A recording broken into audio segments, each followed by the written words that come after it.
오늘 말씀은요, 어떤 한 마을에서 실제로 일어난 이야기입니다. 같이 읽어볼까요?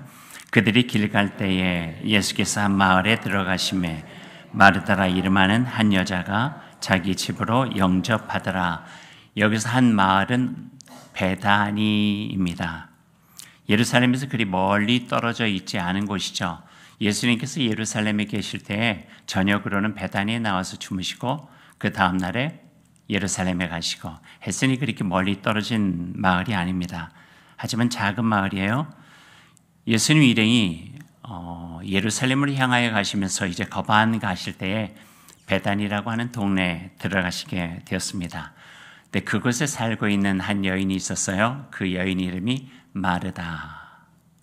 예수님이 오신다는 이야기를 듣고 마르다가 예수님을 자신의 집으로 초청하죠. 우리말로 하면 따뜻한 밥 한 끼라도 좀 해드리고 싶은 소중한 마음으로 예수님과 그 제자들을 자신의 집으로 초대하게 된 것이에요. 마르다에는 우리가 아는 대로 두 명의 형제가 있었죠. 한 사람은 그 죽었다가 다시 살아난 나사로, 그리고 또 한 사람은 마리아예요. 마리아 아마 먼 곳에 갔다가 다시 집으로 돌아온 한 여인으로 성경에서는 소개하고 있어요. 그렇게 중요한 것은 아니지만 순서가 어떻게 될까요? 1번과 2번이 있습니다. 나사로, 마르다, 마리아.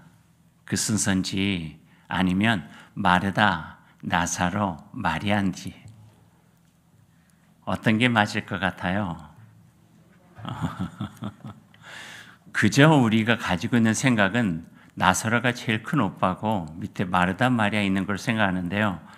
신학자들의 이야기들을 들어보면요, 마르다가 제일 위고 그 밑에 남동생으로 나사로가 있고 그 막내로 마리아가 있다. 이렇게 표현들을 해요. 아마 그런 가능성이 훨씬 더 많을 것 같아요. 오늘 베다니 마을에 오신 예수님을 초청한 이도 나사로가 아니라 마르다였던 것을 보면은 그 말이 맞는 것 같다 하는 생각도 하게 되고요. 이어지는 말씀 39절과 40절은 초대되어 오신 예수님 그 가정에서 초대한 후에 일어난 약간의 갈등 상황을 보여주고 있습니다.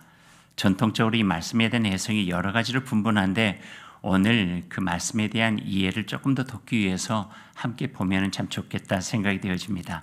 39절과 40절 말씀도 우리 한번 같이 읽어보죠. 그에게 마리아라 하는 동생이 있어 주의 발치에 앉아 그의 말씀을 듣더니 마르다는 준비하는 일이 많아 마음이 분주한지라.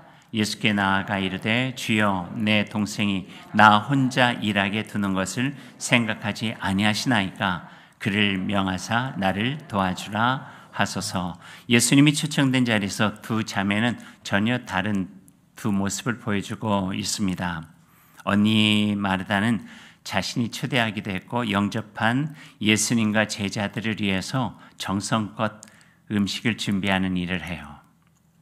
당시 유대 사회에서는요, 손님을 접대 환대하는 일이 굉장히 중요하고 그 주된 일을 여성이 도맡아 했거든요.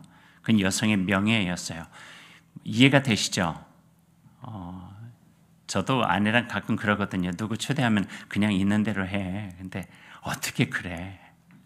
손님을 초대했으니까 거기에 걸맞게 준비해야지. 아마 그게 여성으로서의 또 다른 명예라고까지 표현하긴 그렇지만 나름대로 갖고 있는 자부심 또 거기에 대한 태도라고 여겨졌던 것 같아요. 귀한 손님을 맞이하는 일이겠죠. 오늘 본문에는 구체적으로 나와 있지 않지만 온 손님들이 꽤 많았을 것 같아요. 예수님, 12 제자, 3남매 그리고 꼭 그런 때 되면은요 곁으로 같이 오는 사람들이 있거든요. 한 20명 남짓 되지 않았을까. 그런데 그 20명 남짓 되는 사람을 마르다 혼자의 힘으로 그 음식을 장만하고 있으니 쉽지 않겠다 생각이 들고 나중에 마르다가 보인 반응도 어느 정도는 이해가 될 법하다 하는 생각도 됩니다. 그런 사정을 아는지 모르는지 동생 마리아는요 예수님의 발치에 앉아서 예수님의 말씀을 듣고 있습니다. 어떤 느낌이에요? 언니 입장을 보면 동생 마리아가 어떨까요? 얄미워요. 누구는 그 앞에서 말씀 듣고 싶지 않아서 그래? 얄미운, 이걸 두 자로 밉상 뭐 이렇게 이야기할 수도 있죠. 삼자인 우리도 이 모습만 보면 조금 얄밉게 보이는데 음식 준비는 언니만 하고 자기는 말씀 앞에 앉아 있으니까요. 그렇게 생각해 보면 마르다의 그 돌발 행동도 이해가 되고 또 공감도 됩니다. 아마 그 누구라도 혼자 이리 뛰고 저리 뛰고 하면서 음식을 준비하다 보면 이와 같은 상황에서 예수님께 달려가서 그렇게 반응할 수밖에 없었겠다 하는 생각도 드니까요. 아무튼 상황이 벌어졌습니다. 마르다가 예수님께 가서 약간의 투정을 부리죠. 그 말들은 예수님께서 어떻게 반응하셨는가, 그분의 반응이 41절과 42절에 나오고 있어요. 이 말씀도 우리 같이 한번 읽어볼까요? 41절 42절 주께서 대답하여 이르시되 마르다야 마르다야 네가 많은 일로 염려하고 근심하나 몇 가지만 하든지 혹은 한 가지만이라도 조가니라. 마리아는 이 좋은 편을 택하였으니 빼앗기지 아니하리라 하시니라. 이 말씀엔 조금 설명들이 필요해요. 예수님께서 마르다를 부르셨어요. 어떻게 해요? 한번 여러분 불러보세요. 어떻게 부르셨나요? 네, 2번 반복해서 부르세요. 마르다야 마르다야. 이렇게 했을까요? 마르다야 마르다야. 신경질적으로 했을까요? 아니에요. 마르다야 마르다야. 이거 우리식으로 하면은 워워 이거예요. 워워 좀 가라앉혀 하는, 염려하는 이의 마음을 진정시키려고 하는 사랑의 표현이에요. 성경 예수님께서 하셨던 표현들 보면 비슷해요. 시몬아 시몬아 예루살렘아 예루살렘아 사울아 사울아 비슷해요. 2번씩 반복할 땐 그런 마음이 곁들여져 있어요. 2번 부르신 후에 예수님 마르다에게 말씀하십니다. 네가 많은 일로 염려하고 근심이 많구나. 알아주는 거예요. 네가 혼자서 그 일 다 하려고 하다 보니까 참 염려되고 근심이 참 많구나. 알아주는 거예요. 와 이렇게. 혼자 음식 준비합니다. 해야 할 일이 한두 가지가 아니겠죠. 마음이 분주해지죠. 찌개는 끓고 있고요. 밥은 타려고 하고 있고요. 여러 가지가 한두 가지 했겠어요. 20여남에 먹이려고 하니 음식도 여러 가지 장만했을 텐데요. 최선을 다하고 잘하고 싶었을 텐데 안 되니까 마음이 불안해진 거죠. 그러다 보니까 마르다의 마음속에 염려와 근심이 가득 차오른 거예요. 손님이 이렇게 많은데 제 시간에 음식을 낼 수나 있을까? 예수님을 잘 대접하고 싶은데 해야 하는 손이 나 혼자뿐이니 잘할 수 있을까? 이래서는 힘들겠다. 안절부절하는데 그렇게 막 땀 흘려가면서 하는데 착 보니까 예수님 앞에 그냥 얼굴이 이렇게 들고 말씀 듣는 마리아가 눈에 쑥 들어온 거예요. 그러다 보니까 그 속에 있었던 마음이 어디론가 가버리고 불만과 그다음에 불평, 투정이 훅 하고 올라오게 된 거죠. 그런 마음의 행동으로 나타나서 예수님 앞에 찾아가 가지고 투정한 거예요. 주여, 내 동생이 나 혼자 일하게 두는 것을 생각지 아니하시나이까?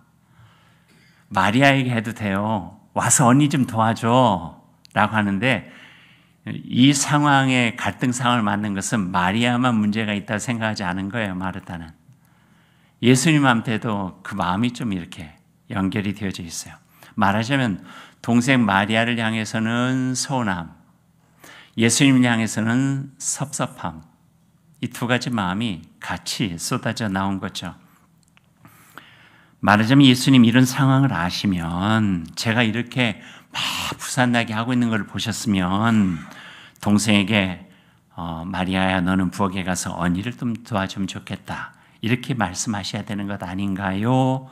라고 동생에 대한 서운함과 예수님에 대한 섭섭함이 터져 나왔습니다. 여기는 남자들보다 여성분들이 훨씬 더 공감을 잘할 수 있을 것 같은데요. 우리도 그렇죠. 크게 다르지 않습니다. 몸이 바쁘다 보면은요, 마음이 바빠지고 그러다 보면은 바쁜 마음속에 염려 싹 트고 오늘 말씀처럼 마음도 분주해져 불평, 불만, 불안함이 겹쳐 내가 원래 생각하지 않았는데 생각지도 않았던 말과 행동이 툭, 훅 하고 튀어나올 수 있다 하는 거예요. 실수는 거기에서부터 시작되어지고 때로는 그때 꼭 후회할 일들을 하게 되는 경우들이 많이 있게 되곤 하죠. 마르다가 분주합니다. 그러다 보니 음식하는 일도 잘하지 못하고 그러다 보니 예수님을 잘 대접하고 싶었던 처음 마음과 기쁨도 잊어버리고 그저 불평, 불만족스러운 마음이 가득해진 것입니다. 그런 마음이 차오르니 그녀는 결국 주님 앞에 나가서 마리아를 꾸짖어 달라고 그렇게 청하게 된 것입니다. 그런 마르다를 예수님께서는 꾸짖지 않으세요. 꾸중하지 않으시고 마르다의 마음을 알아주시죠. 마르다야, 마르다야, 워워. 그리고 그 마음을 달래주고 계세요. 그럴 수 있다. 네가 너무 일이 많았구나. 혼자 그 일을 다 하려다 보니 나도 이해가 된다. 이렇게 알아주셨어요. 그리고 예수님은 마르다의 마음을 달래주는 것으로 끝나지 않고 오늘 말씀 보니까 마리아에게 왜 그런 마음이 일어났는지를 알려주세요. 그게 첫 번째. 그리고 두 번째는 마리아 또한 참 중요한 선택을 한 것이라고 두둔해 주세요. 그 예수님께서 하신 말씀이에요. 근데 그 말씀이 우리에게 주시는 귀한 신앙적 또 삶의 교훈이 있다 여겨지는 거예요. 이렇게 말씀하셨잖아요. 마르다야, 마르다야, 네가 많은 일로 염려하고 근심하나 몇 가지만 하든지 혹은 한 가지만이라도 족하니라. 마리아는 이 좋은 편을 택하였으니 빼앗기지 아니하리라. 이렇게 예수님의 말씀이에요. 예수님의 말씀을 조금 잘 이해해 보면은요, 한 두 가지 정도의 교훈을 찾아볼 수가 있을 것 같아요.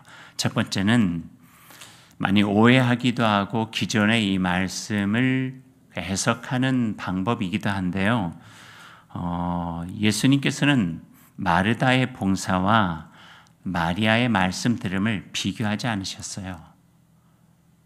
때때로는 이것이 무엇이 우선이다 뭐 이런 것들을 이야기를 많이 하거든요. 이 둘 모두 소중하게 여기고 있는 예수님이다 하는 것을 우리가 알아야 됩니다. 마르다는 섬김을 택했어요. 마리아는 말씀 듣는 것을 택했죠. 이 둘 모두 좋은 것이라고 하는 말씀이에요. 비교할 수 있는 대상이 아니라 하는 것이고요.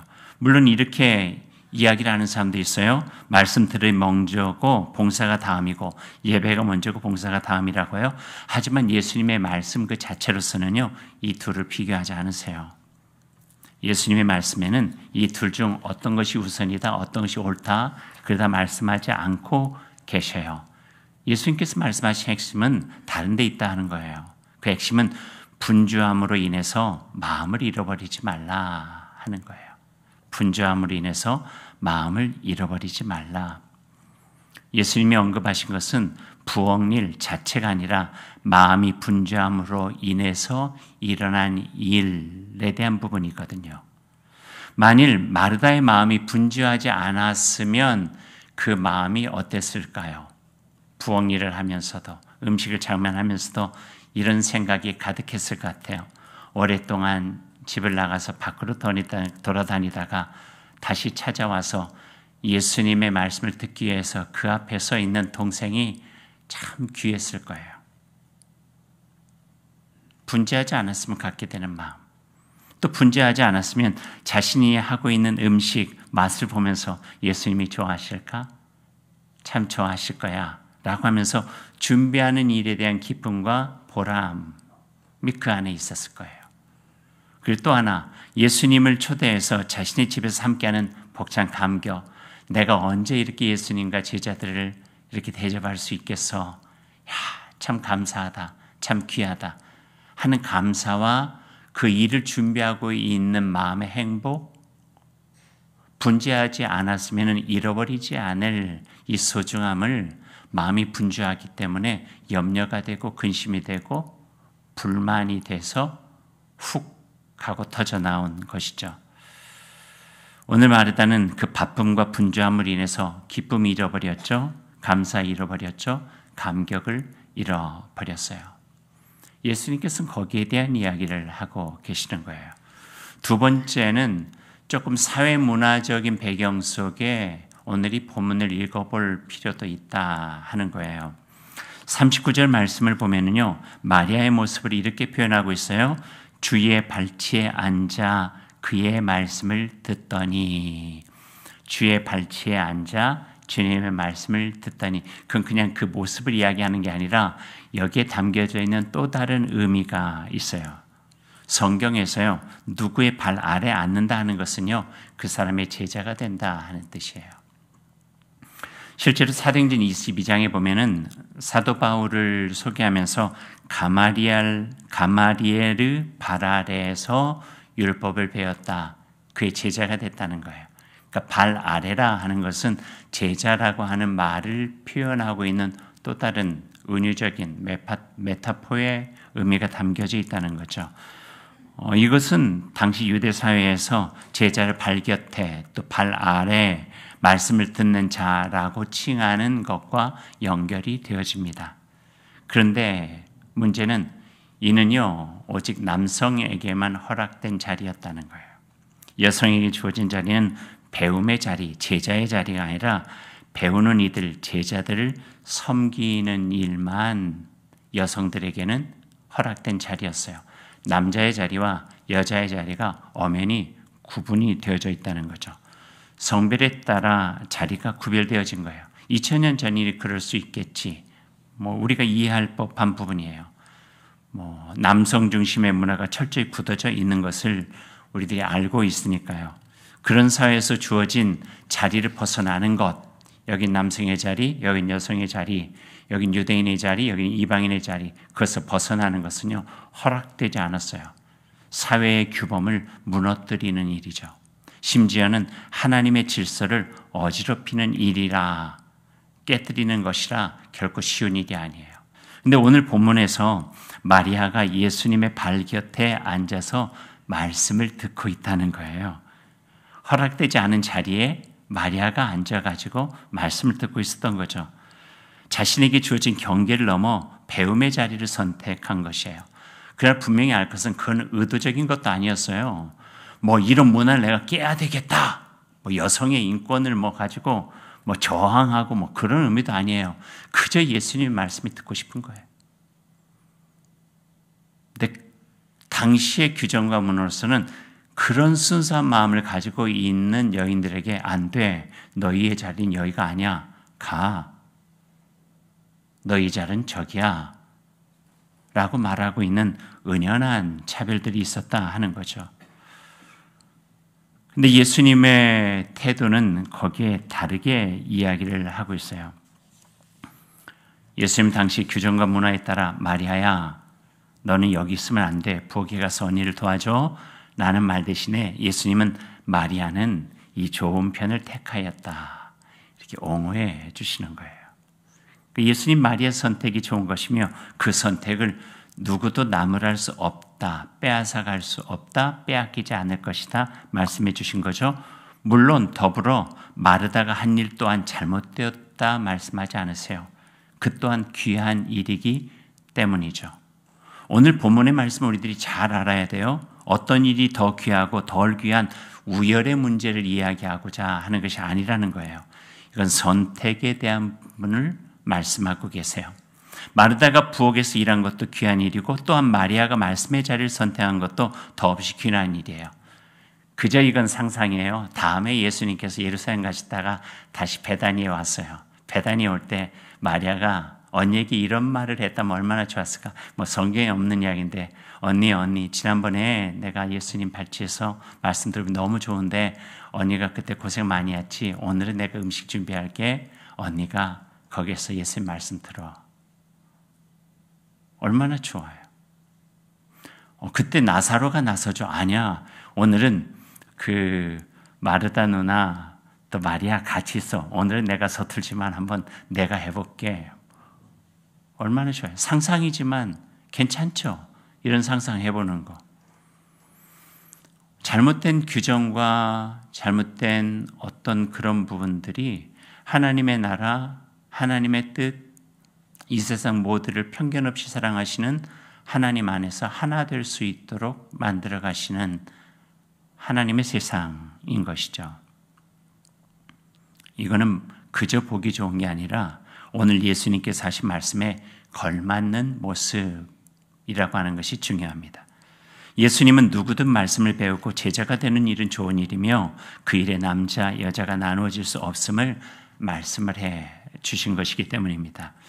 지난 주일 유대인과 사마리아인에 대한 이야기를 하면서 하나님의 사랑과 자비 안에서 하나님의 나라는 모든 사람의 편견 없이 하나가 되어지는 이야기를 해주셨어요. 오늘은요, 예수 그리스도 그분의 말씀을 듣고 따르는 제자의 길에 그 제자의 길은 모든 이들에게 열려져 있다 하는 것을 우리에게 또한 보여주고 있습니다. 그래서 강도 만난 자의 이웃의 이야기와 오늘 마리아 마르다의 이야기는요, 율법 교사가 이야기했던 하나님을 사랑하고 내 이웃을 내 자신처럼 사랑하는 두 가지가 함께 이루어지는 아름다운 모습에 대한 이해를 우리에게 이 누가는 보여주고 있는 사례라 할 수 있습니다. 말씀을 맺으면서 한 가지만 덧붙이죠. 오늘 우리에게 주시는 한 가지 교훈, 분주해지지 마십시오 이거예요. 분주해지지 마십시오. 분주함이 원어로 보면요, 그 마음을 사방에서 끌어당기다 이런 뜻을 가지고 있거든요. 그러니까 내 마음이 이 마음인데 원래 가지고 있는 이 좋은 마음이 있었는데 사람이 분주해지고 바빠지면요, 이 마음을 이렇게 저렇게 동서남북으로 끌어가가지고 그 마음이 없어져 버리고 그 비어진 공간에 다른 게 채워진다 하는 뜻이 성서의 원어적인 의미예요. 바쁜 마음으로는 그 어떤 것도 온전히 할 수 없음을 가르쳐 주고 있는 것이죠. 몸은 바쁠 수 있어요. 하지만 마음이 바빠지는 것은 우리가 지켜야 된다 하는 거예요. 아무리 바빠도 중심을 잡고 살아가면 여유와 마음의 중심을 잡을 수 있다 하는 것이죠. 이런 말도 있네요. 바쁘다는 것, 어떤 사람은 바쁨이, 분주함이 사탄이 주는 시험이라 이렇게까지 말하고 있어요. 왜냐하면 바쁜 마음이 우리의 삶에 귀한 것, 아름다운 것 빼앗아갈 수 있는 위험이 있기 때문에 그렇다 하는 거예요. 하나님과 함께 가질 수 있는 소중한 시간도 분주함이 빼앗아 갈 수 있어요. 가족과 함께 나눌 수 있는 정겨운 대화 시간도 그 분주함이 빼앗아 갈 수 있고요. 풀 한 포기, 하늘에 한가롭게 떠다니는 구름, 별과 달, 시원한 바람결에 다가오는 꽃의 향기, 성실하게 자라는 자녀의 모습과 항상 곁에 있는 남편과 아내, 그리고 부모의 고마움, 하루하루 내 안에 차오른 연륜과 삶의 나이들, 분주하다 보면은요, 언제 시간이 이렇게 갔나 할 정도로 소중한 것을 다 잃어버리게 된다는 거죠. 환경의 바쁨이 아니라 내 안에 마음의 분주함이 삶의 풍요로움을 느끼지 못하게 방해하며 내가 아닌 나를 살아가게 만들 수 있다고 가르치고 있습니다. 사랑하는 여러분, 우리의 생활 분주할 수밖에 없죠. 그리고 바쁠 수밖에 없는 삶의 일상이 우리에게 있습니다. 그러나 그래도 우리의 정신과 마음 빼앗기지 않는 중심이 있는 신앙의 마음으로 오늘 말씀 마음 새기고 우리의 삶을 하나님 안에서 더욱더 풍요롭게 살아갈 수 있는 복을 꼭 누릴 수 있기를 소망합니다. 성령님께서 도와주실 것입니다.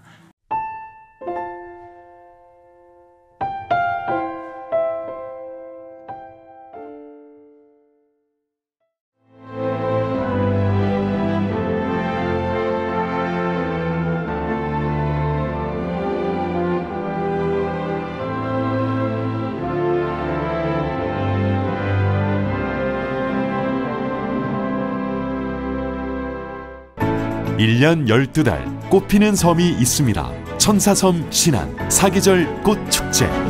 봄을 여는 수선화부터 섬길을 걸으면 걸을수록 놀라운 즐거움을 선사하는 겨울꽃 애기동백까지 이제 대한민국 섬여행은 사계절 꽃축제와 함께 천사섬 신안